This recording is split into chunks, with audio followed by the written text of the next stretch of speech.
Gracias por estar aquí un viernes más presente en nuestra asociación cultural. Y hoy creo que tenemos un tríptico o un trinomio, como me gusta decir también, cultural impresionante, ¿no? De una calidad realmente impresionante, como corresponde a esta lucha frenética que tenemos en Rosiana del Condado. Hoy vamos a inaugurar una exposición de pintura del amigo Juan Manuel Seidedo, que es uno de los pintores consagrados más importantes que tenemos en Huelva, y la presentación del último libro de nuestro amigo Juan Cobos, que también sabemos que es uno de los escritores novelistas más importantes que tenemos en este país. Por lo tanto, creo que lo primero que tenemos que dar las gracias por teneros aquí, por aceptar esta humilde petición de que estéis en esta sociedad cultural, en esta noche en la que vamos a dar pistoletazo de salida a este mes y medio que vamos a dedicar a Odón Betanzos Palacio, nuestro rocianero más universal. Y me decía esta mañana la prensa que por qué le dedicamos este mes y medio a Odón Betanzos. La respuesta estaba clarísima. No solo ya porque Odón Betanzos era un escritor, quizás el escritor más importante que teníamos en Rosiana, ¿no? Sino porque Odón fue un hombre que defendió la lengua española en todo el mundo, en Estados Unidos. Él fue quien crea la Academia de la Lengua Española en Nueva York, y esa defensa que hace del español es por la que esta asociación cultural ha decidido dedicarle este mes y medio con tantísimas personas, ese desembarco cultural de élite, de prestigio nacional que va a pasar aquí en nuestra casa.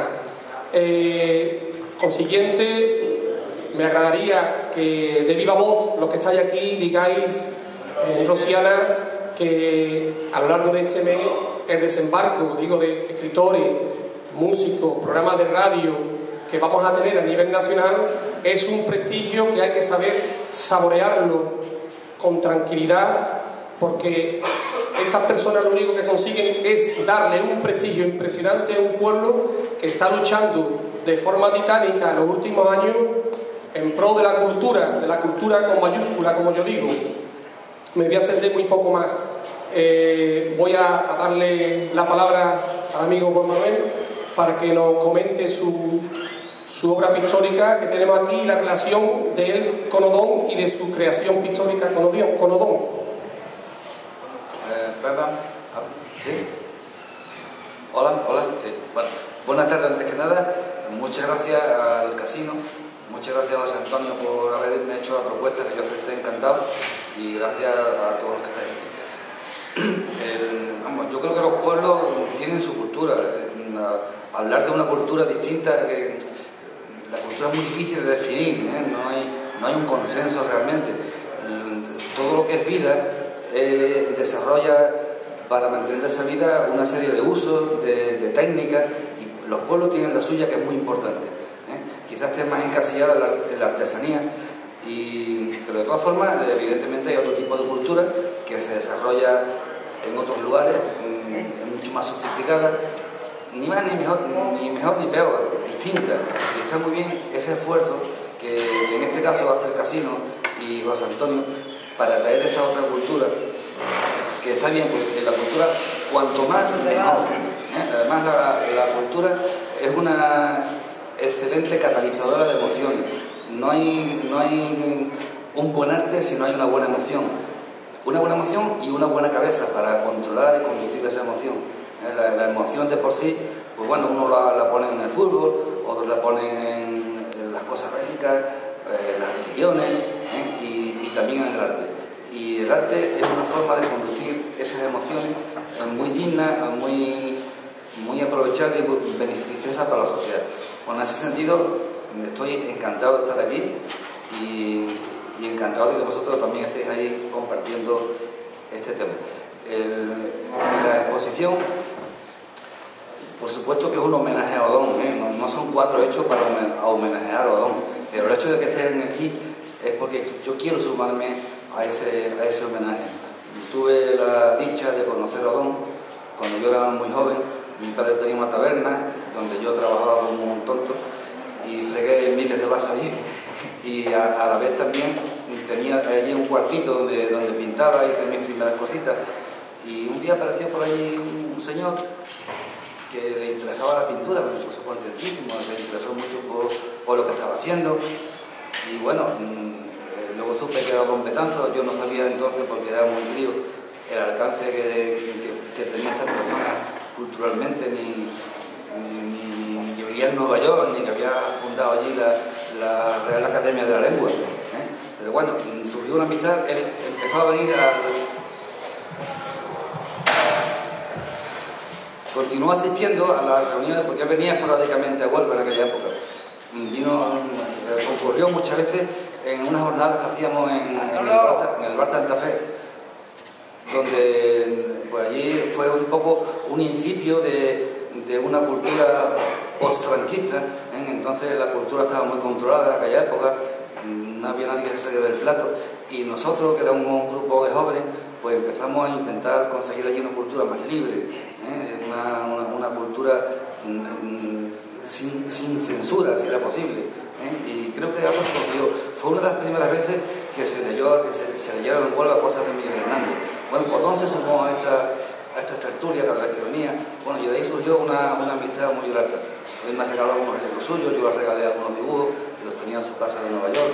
Y bueno, estoy contentísimo de haber contribuido a este homenaje que ha iniciado el casino. Sobre la obra que he expuesta, ¿qué os puedo decir? Que coincide un poco con la época mía de conocimiento de Odón.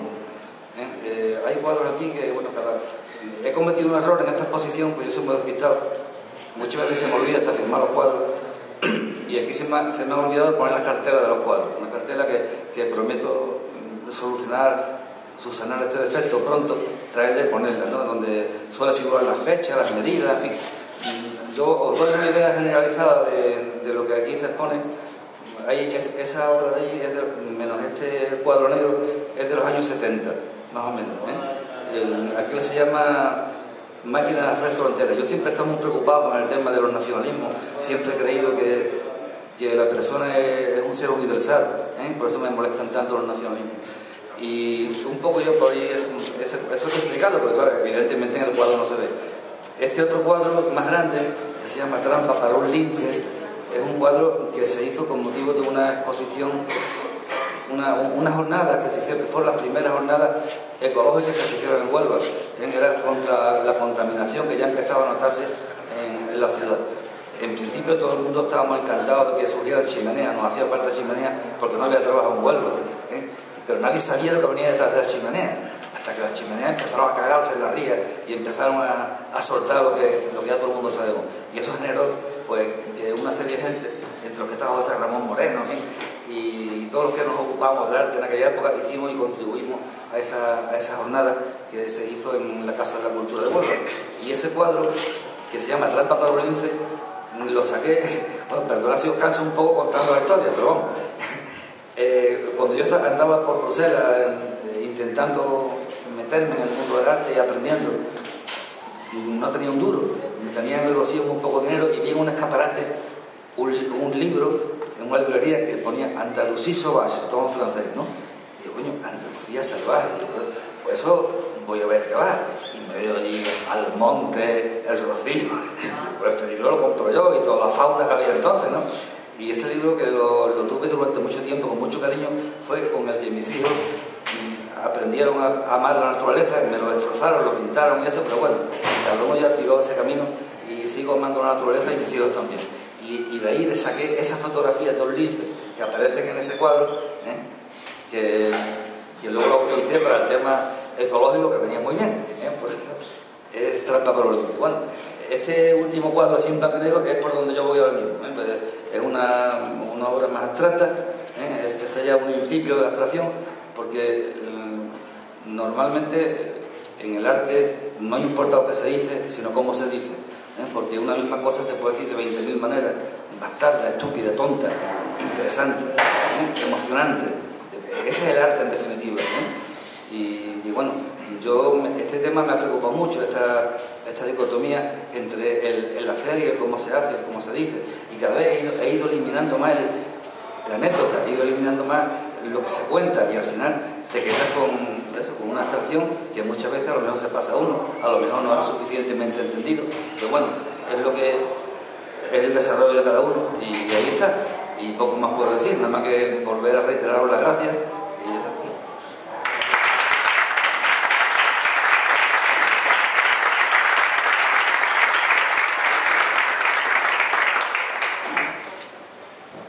Bien, tiene la palabra Elena, que es quien va a presentar a nuestro buen amigo Juan Cobos.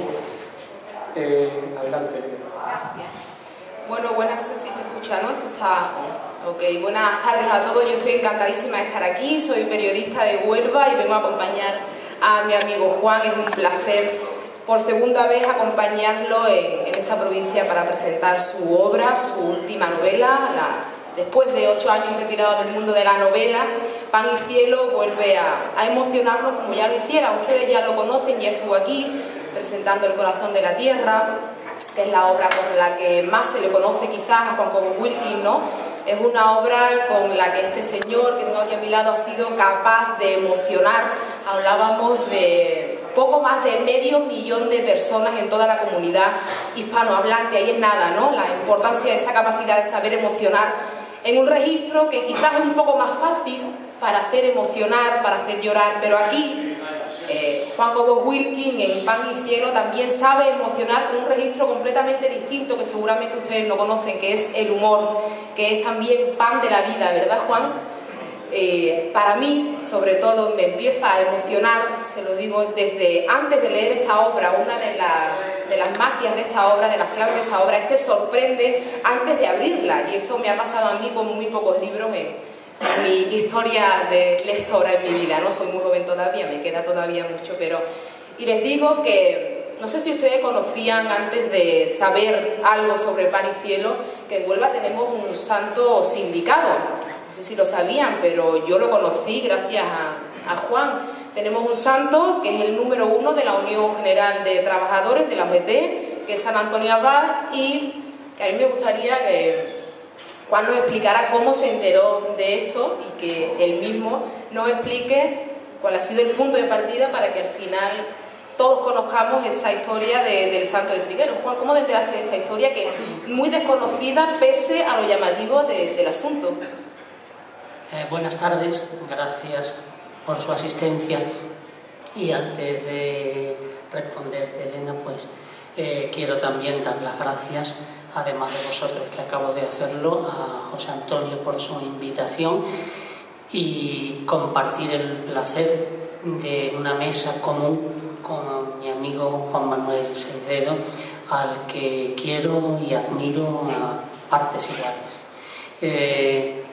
La admiración no tiene más valor que el hecho de contemplar, como ustedes pueden ver en esta muestra, aunque sea pequeña, parte de su pintura. Entonces, pues, si ven su pintura, lógicamente la admiración aflora de forma muy natural. Yo incluso he podido trabajar con él en una obra común que se llamó Balcón de Infierno, y que era una carpeta maravillosa por su parte, naturalmente. Pues así que muchas gracias José Antonio por brindarme la ocasión de estar de nuevo aquí. Lo hice ya con El corazón de la tierra, como ha dicho Elena, y estuve también otra vez junto a mi amiga la cantante Martirio, en este caso presentándolo yo a ella. Contestando a tu pregunta, cuéntanos cómo y cuándo. Que era cómo y cuándo. Cuándo, el año exactamente no lo sé. Porque no sé si alguien de aquí conoce la historia del santo sindicado. ¿La conocía antes de Pan y Cielo? Sí, supongo que algunas personas de aquí sí, pero que más allá del entorno más próximo puedo asegurar que no se conoce, porque yo llevo presentando el libro desde hace 2 meses, desde abril, y por lugares tan dispares, pues no sé, como Madrid o el puerto de Santa María, y entonces la verdad es que la opinión de los lectores es perplejidad, asombro. Yo la conocí un año debió de ser hacia 1987, 89, pero no, quizás no fuera ni siquiera la década del 90, 88, 89, como mucho el 90, cuando dirigía la Fundación Juan Ramón Jiménez y me establecí en Huelva y fui a Trigueros a ver una procesión de la que me habían hablado. Primero fui a las candelas, esas hogueras que convierten la noche de Trigueros en una Roma andaluza, una Roma neroniana andaluza, con sus fuegos, y después a la procesión. Y cuando vi que caían lluvia de panes, cascadas de viandas sobre el santo, me sorprendió enormemente y indagué. Entonces supe varias cosas. Supe que lo que hacían el pueblo desde los balcones, terrazas y azoteas de arrojar pan al santo era una forma de devolver al santo lo que él dio en vida. Me explico. San Antonio Abad no es un santo de la Edad Media, como muchas personas pueden imaginar, por su ropaje, por el hábito y cómo se representa en los cuadros, porque las primeras representaciones corresponden pues hacia la época medieval. Entonces se les representa con esos ropajes que pudieran hacer creer que es de ese tiempo, pero no, es un santo del siglo I y es egipcio. Y era de una familia muy rica, de una familia poderosa, y él todo lo que tenía lo repartió entre los pobres, lo dio y se retiró al desierto como el primer eremita que conocemos.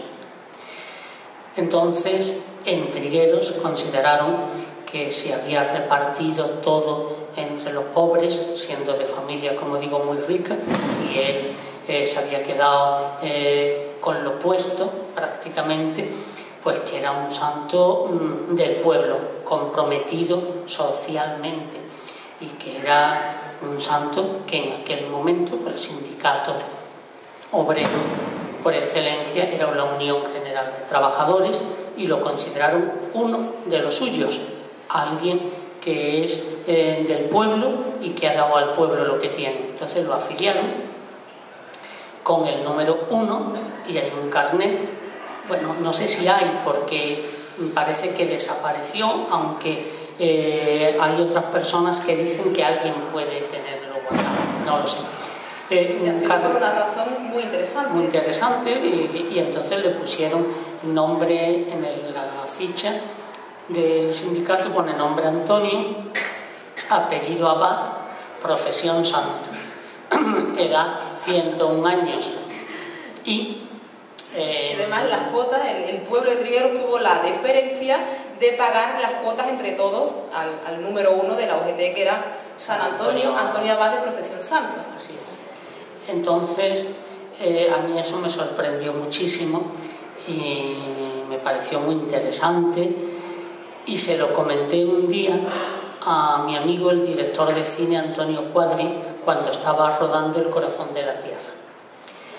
Él se me quedó mirando y me dijo: veo que por lo que me cuentas desconoces que en aquel año en el que el santo salió en procesión con el carnet sindical de la UGT colgado, el alcalde de Trigueros era mi abuelo, Juan Cuadri. Sí, mi abuelo, del Partido Republicano Radical de Lerroux. Y aquello me pareció una bomba, realmente, ¿no? Entonces comencé a investigar en la historia. Tuve la suerte de que Antonio, que como he dicho su abuelo era el alcalde en aquel momento, tenía una buena documentación histórica sobre el hecho, con periódicos, y bueno, pude consultar incluso, y así lo hice, las actas de las Cortes, las actas del Congreso de los Diputados, a donde llegó la noticia. un diputado, Cano López, pues pregunta sobre la ley de confesiones y congregaciones religiosas, que es el motivo por el que el santo desfila con el carnet. ¿Por qué? Porque en 1932 entra en vigencia la ley que acabo de comentar, que considera los entierros y las procesiones como manifestaciones públicas que requerían permiso gubernativo y se podían autorizar o no. Y de ahí fue la historia de ese año procesionar San Antonio con el carnet. Pues esa es la base realmente, bueno, es la excusa para crear todo un micromundo, como hace Juan, un micromundo atemporal e incluso sin lugar determinado, una historia con unos personajes maravillosos que identifica a la España de ese momento, a la España de la Segunda República, identifica un poco todo el movimiento social desde una parte y desde otra, y da una lección de tolerancia que fue la que dio en aquel momento ese pueblo, en una época tan convulsa como quizás la que estamos viviendo en este momento, ¿no? Podríamos aprender un poco también de aquella lección de tolerancia que dieron los tigreños a todo un país y que fue una noticia que llegó al Congreso, que fue aprobada, y el santo, San Antonio Abad, salió en procesión en una época de laicismo total, incluso demasiado, ¿no? A mí me pareció que había una lección de convivencia, de tolerancia y de libertad, que es lo que me interesaba. Vamos a ver, a mí no me ha interesado nunca en arte y en el que yo trato de ejercer, que es la literatura, el localismo. No, hablaba antes Juan Manuel Seidedos de las fronteras. Pues yo pienso igual. Las fronteras de todo tipo, en las fronteras que se establecen políticas, en las sociales, en las morales, en las epidérmicas, en las religiosas, en las sexuales, en vez de levantarse las alambradas de espinos, tendría que crecer el trigo. Es lo que pienso. Y me pasa igual en el arte. No me interesa cuando algo es puramente local, más allá del interés local, pero hay que convertir eso en algo que provoque el interés y sea fértil para alguien que vive a 100, a 1000 kilómetros o al otro lado de los mares. Es verdad que si uno quiere ser universal debe hablar de lo que conoces. Si quieres ser universal habla de tu pueblo, pero trasciéndelo, si no, no tiene sentido. Ejemplo de cercano, pues, bueno, cercano que me viene a la memoria, cercano por afinidad y por emoción al leerlo, García Márquez con su Macondo, que es trasunto de un pueblo de Colombia, aunque Macondo como tal sea una entidad literaria, el mismo Moguer de Juan Ramón, ¿no? Entonces, igual que hice con El corazón de la tierra, a mí me interesaba poner la pupila, el ojo, en un microcosmos para que especularmente como espejo me sirviera para hablar de algo más amplio. No solo la sociedad de trigueros y lo que acabo de contar, sino como, digo, reflejo, como luna en el sentido de espejo, de lo que podía acontecer en el país, esa lección de tolerancia. Cuando yo he ido contando la historia, a quien me ha escuchado le he visto en el rostro el mismo gesto que creo que tuve que tener yo, porque claro, no me vi, pero supongo que fue el mismo cuando lo escuché por primera vez, y era la boca redonda en la O de asombro y después las comisuras alargadas como la sonrisa del gato de Cheshire que se queda flotando, porque me parecía aquello fantástico y maravilloso. Y eso es lo que me indicó el camino a seguir para escribir Pan y Cielo. Tenía que escribirla desde la sorpresa y en la sorpresa para el lector, y también desde el humor, desde la ironía y desde el humor. Un registro literario que yo no me había podido permitir en las obras anteriores. porque ni el corazón de la tierra ni el mar invisible se prestaban a ello. Uno es la masacre de unos mineros y la anterior a esta, el mar invisible, es la última noche de un reo condenado a garrote vil en los últimos días del franquismo, ¿no? Por defender la conversación que tiene con otro reo que está en la cárcel por defender las libertades democráticas. Entonces, pues, como es deducible, eso no se prestaba a humor, pero esta novela sí. En esta novela estamos hablando de un tema tan profundo realmente como fue aquella época. Juan dibuja en el libro Historias de vida de aquella época, dibuja muy bien la sociedad, pero además tiene un registro humorístico que les va a hacer reír desde el principio hasta el final. ¿Podemos contar cómo empieza? Podemos contar cómo empieza. Bueno, yo al principio tuve que releer las 2 o 3 primeras páginas porque no me lo podía creer, no lo estaba entendiendo. Bueno, empieza San Antonio Abad y San Sebastián, que son patronos onubenses, son convocados por Dios en la sala de espera de Dios para explicarles, por un lado, San Antonio Abad tiene que explicar su sindicalismo y San Sebastián pues tiene que explicar otra cosa que ya descubrirán ustedes leyendo el libro. Pero así empieza, o sea que crea un micromundo terrenal y un micromundo divino en el que aparte del humor también tiene mucha parte de cabal locura, que digo yo muchas veces a Juan, que es maravillosa y de la que también se aprende mucho. Pues, bueno, estarán ustedes viendo lo espléndida periodista que es Elena Olivero, es magnífica. Yo creo que me la voy a llevar ya a todas las presentaciones, va a venir conmigo con el resto del país. Es que me da pie a contar las cosas, que es como debe de ser. Gracias, Elena. La novela comienza cuando en la sala de espera del cielo se encuentran San Antonio y San Sebastián.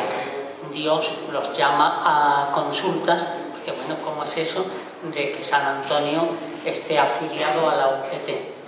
Y pues utiliza Dios para llamarlo la voz cavernosa, teatral, magnífica de un actor al que él admira, que es Fernando Gómez. Y al que ayer, por cierto, estuve viendo en una espléndida película de un director que conozco, de Jaime de Armiñán, lo pusieron Mi General, y esta noche creo que ponen además una película en televisión basada en la novela de un amigo mío, Manuel Rivas, que es La lengua de las mariposas. Somos amigos. Bien, pues utiliza la voz de Fernando Gómez para convocarlos y llegan a la sala de espera celeste los 2 santos que Elena ha nombrado.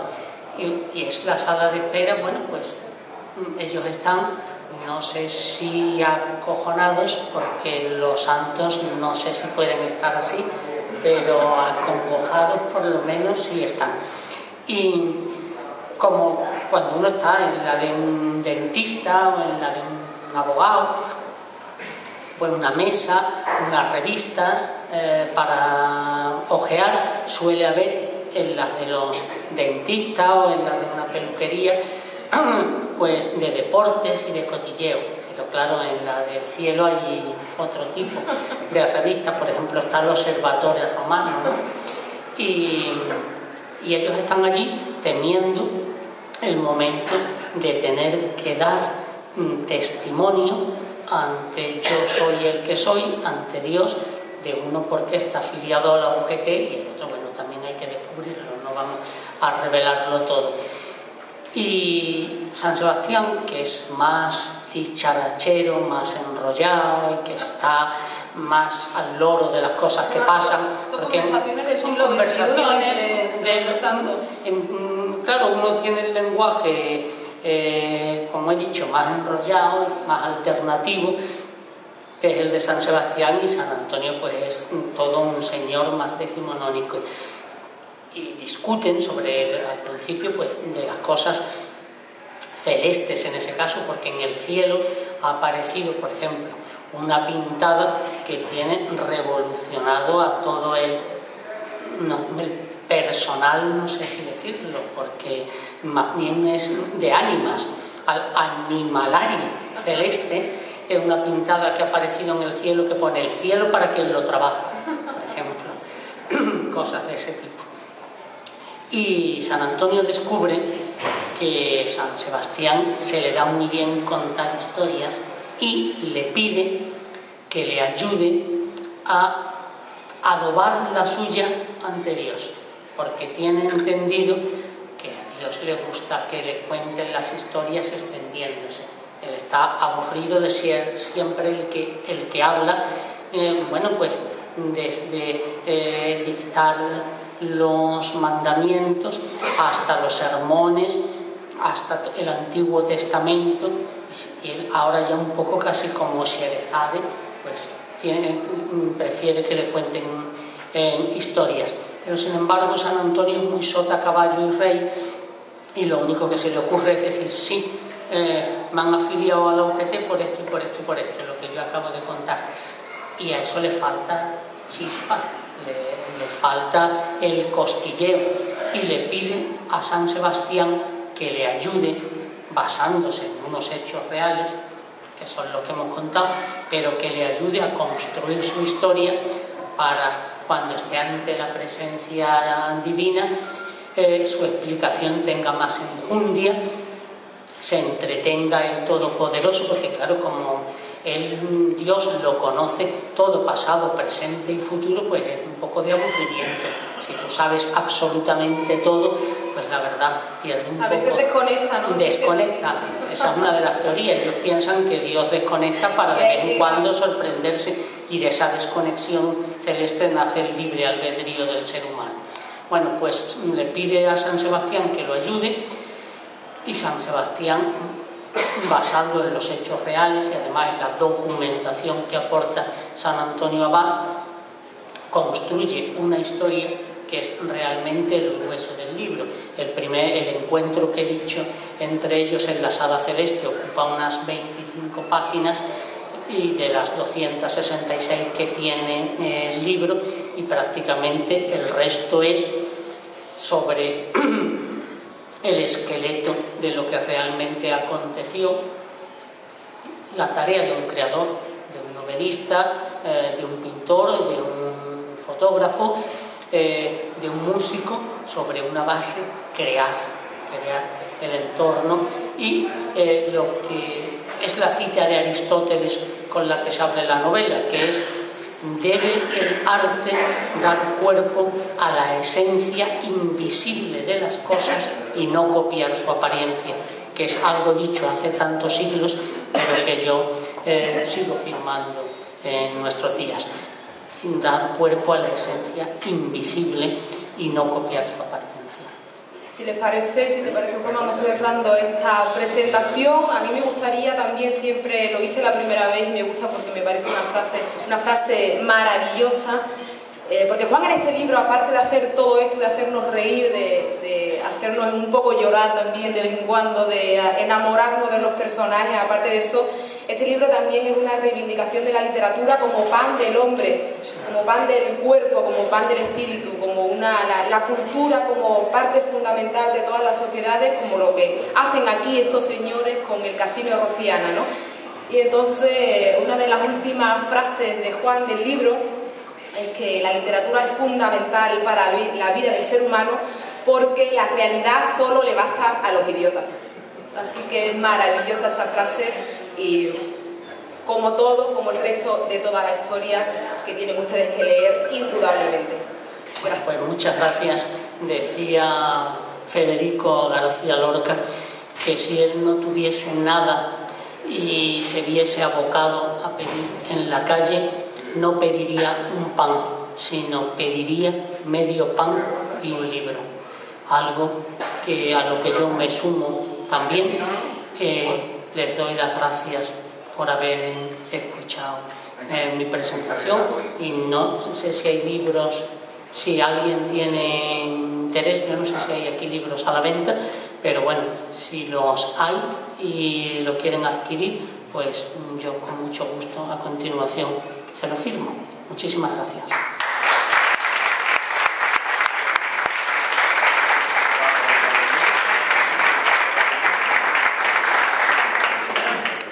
Sí, ahora a continuación, mientras que aquellos que queramos comprar los libros y que Juan nos los firme, pues vamos a tener un pequeño concierto y quiero dar las gracias al Conservatorio de Bollullo, a Juan José Herrera, su director, y a Yolanda González, que es un placer tenerte siempre aquí con tus niños en este pequeño concierto de jóvenes promesas. Por consiguiente, 5 minutos que es el tiempo de cambiar las mesas y comenzamos el concierto mientras que está la firma de libros y demás allí. No, lo ponemos aquí.